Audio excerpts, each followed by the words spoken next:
Hello and welcome to the Annuity Straight Talk podcast, episode number 131. Brian Anderson, founder and creator of Talk.Com here in Tucson, Arizona. Still haven't left yet. Finishing up a three-part series. We're going to talk about rates for a little while. Got something else coming back next week. And appreciate you guys sticking with me this far. Please like, subscribe, or comment on YouTube. To schedule a call with me, top right corner of any page on AnnuityStraightTalk.com. Remind you again at the end, that's how you get a hold of me. Best way to do it. You can call. I don't put the number out there anymore because I want to make sure that the people who are serious get my time and attention. Anyhow, so 2 weeks ago, we talked about guaranteed cap rates and some participation rates on indexed annuities. Then last week, I talked about what a lot of people don't like. I got several comments. Hey, I think that the comment is, if they change the terms, I should be able to get out of the deal. Well, you don't get out of the deal because that's the deal. And I explained why that's the case. And if anybody had a crystal ball and could predict rates and options pricing a year from now, they sure as hell wouldn't be selling annuities. So we got to understand what the deal is. And if you don't like that deal, then don't take it. I don't want you to complain to me 5 times, 5 years in a row. So we talked about the fundamentals behind that. There's certain ways that interest rate adjustments do work, and go back to the last episode. Not going to go into too much of it right now, but no matter what, everybody thinks, oh, well, some executive at the insurance company is going to have a bad day and wake up and decide to slash rates, or he's going to try to pad his pocket with more profit to the company. It's not really how it works.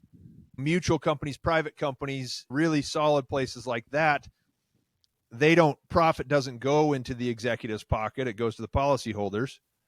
But a lot of the fixed annuities, index annuities are offered by stock companies. So I guess you could make that claim, although that's why they're audited and regulated and all that stuff. So there isn't any self-dealing. I totally understand why people feel this way, because I did for exactly the same reason. I met with a guy this morning who was saying, hey, I've been looking at these things for a long time. And I just thought, oh, there's so much to them. And now I'm kind of thinking that maybe I want to look at them. And his comments were, well, I've got all this money. I just like the idea of no risk, and thought, what the heck? I'll just take a shot and I'll play with one and see how it goes. Now he's a ways out for making a decision. So we're just starting the conversation, but that's kind of how I got into it. I said the first index annuity I sold was for guaranteed income. It was the best payout of any income product on the market. That's why we did it. Second one was a client who had done some other business with me and said, hey, let's give it a shot. That experience where I was hesitant to do it, but the client, no, serious, I'm okay with it. Do it. I saw it go through the first year. Rates were steady. Second year, rates were steady. Nice yields.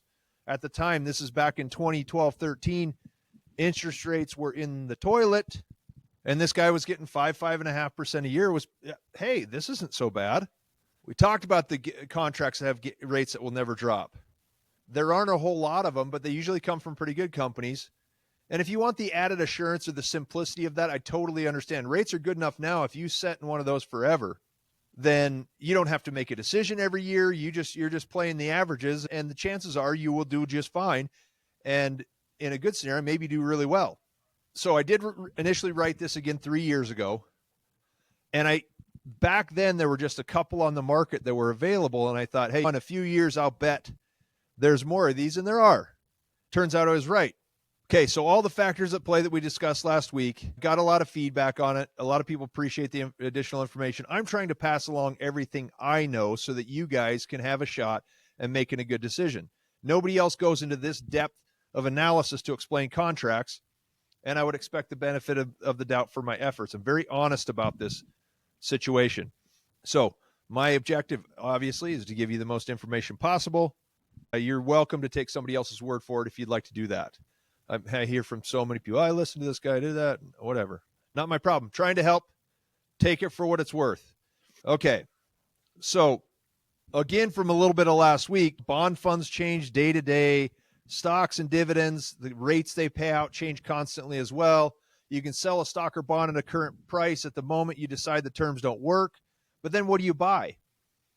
Dividend rates go down, interest rates go down, and you pull out of a dividend stock, and then you get something else. It's the same thing. Maybe the bond yields less, stock at higher price creates a lower effective dividend. So it's not always the best, no matter what asset you have, to get out of a deal just because the rates are a little bit different. So you can poke holes in my argument based on bond yields and stock dividends. That's not the whole story, and this is not a debate by any means.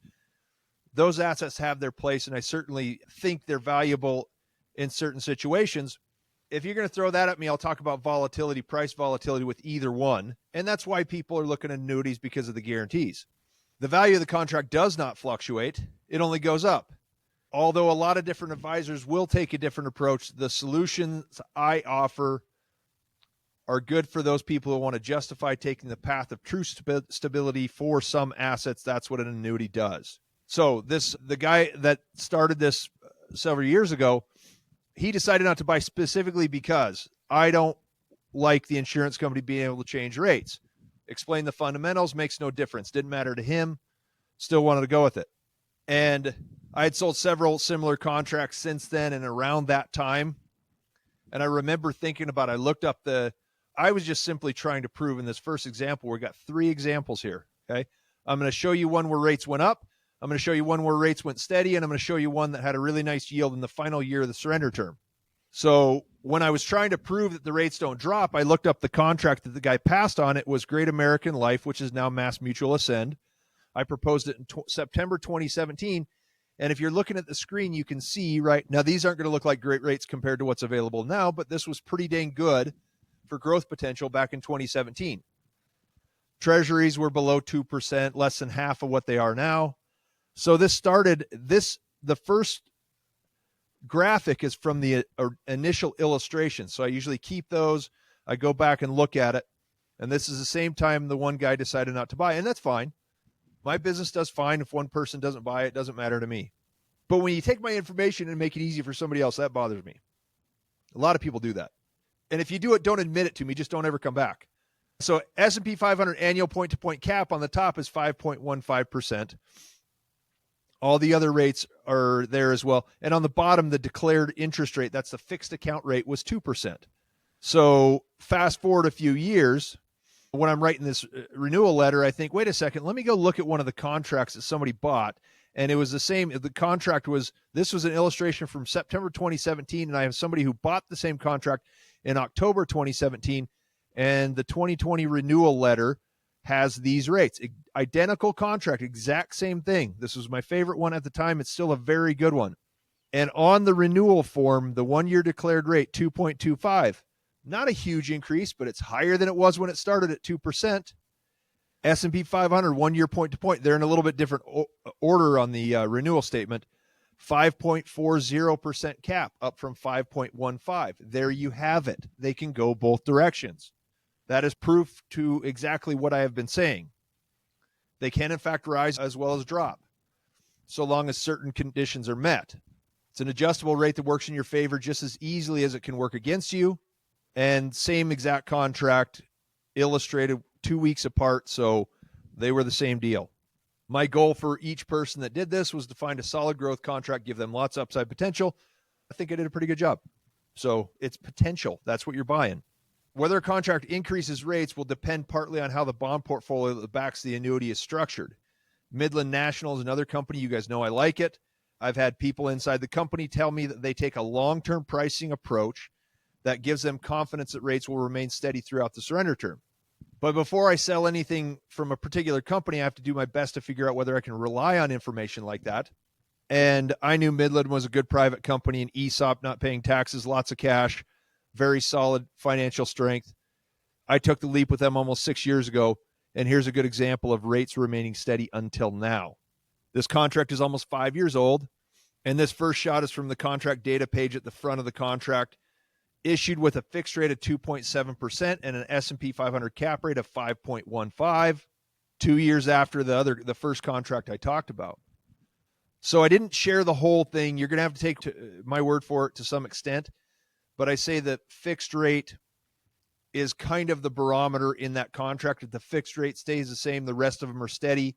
So going into the 5th contract anniversary, 4 years in, we've got an anniversary coming up in early June on this contract. This guy's really happy about it. And you'll see the second graphic here. And when I put this out, I might do it a little bit differently, but I'd redacted the contract number and the name of the owner. Statement period June 3rd of 22 to June 2nd of 23. And the top rate on there fixed 2.70%. It has remained steady going into the 5th year of the contract. So there's your example of a company that says they're going to keep rates steady, and they do exactly that. Now you got fixed rates approaching 4% right now.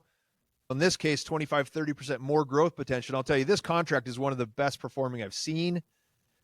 Guy made almost 15% his first year. That was pretty incredible. You can't tell him it's not a good deal. And then I'm going to go back to Mass Mutual Ascend, because here's another couple who bought one in 2017, early 2017. And this nice young lady just got her 7-year contract, just came through her 7th year. Her contract is surrender free. Now, I knew that where she was allocated and the market had done really well, approaching the anniversary, I kind of crossed my fingers that nothing would fall in the way of it. I said, hey, hold tight, because right now we're moving the money, and they're going to go back to Mass Mutual Ascend, because why not? Now they got higher rates. They can lock into a better contract, and it's worked really well for them. But I crossed my fingers approaching it. Let's just get through that day, and they'll bank a nice return. This is one of 3 contracts they have. So they made some good money this year. Starting value last year on this contract was $212,667.21. You can see that. I took a screenshot of that part of the contract. These are protected documents, so I couldn't show you the whole thing.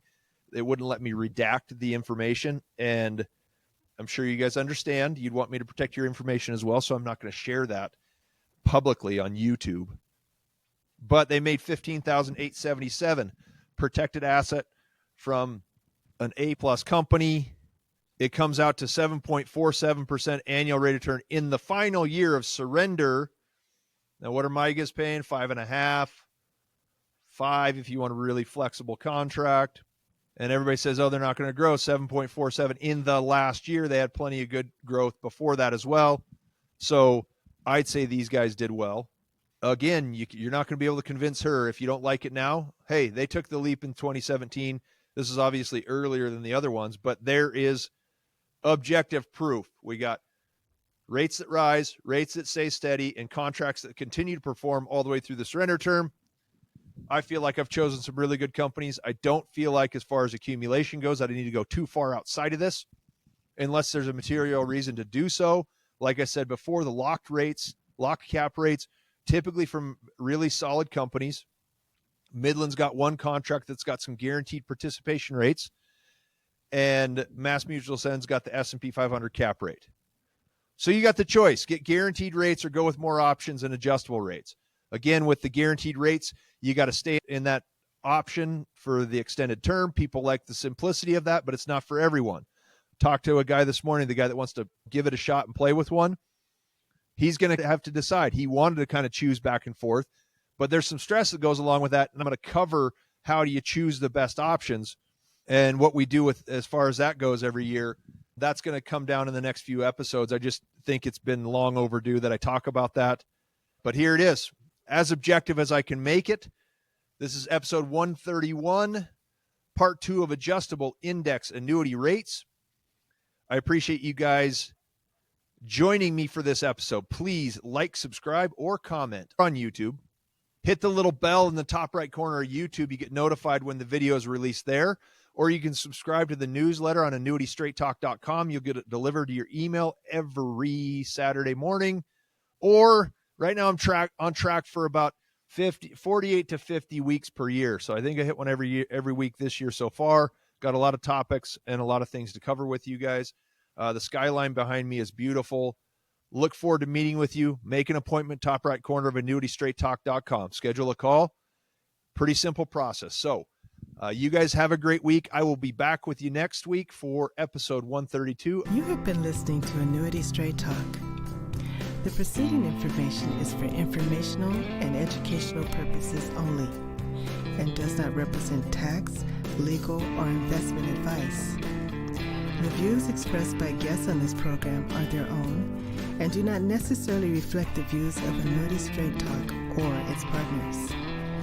No information presented today should be acted upon without meeting with a qualified and licensed professional. It is important that you read all insurance contract disclosures carefully before making a purchase decision. Guarantees are based on the financial strength and claims paying ability of the insurance company.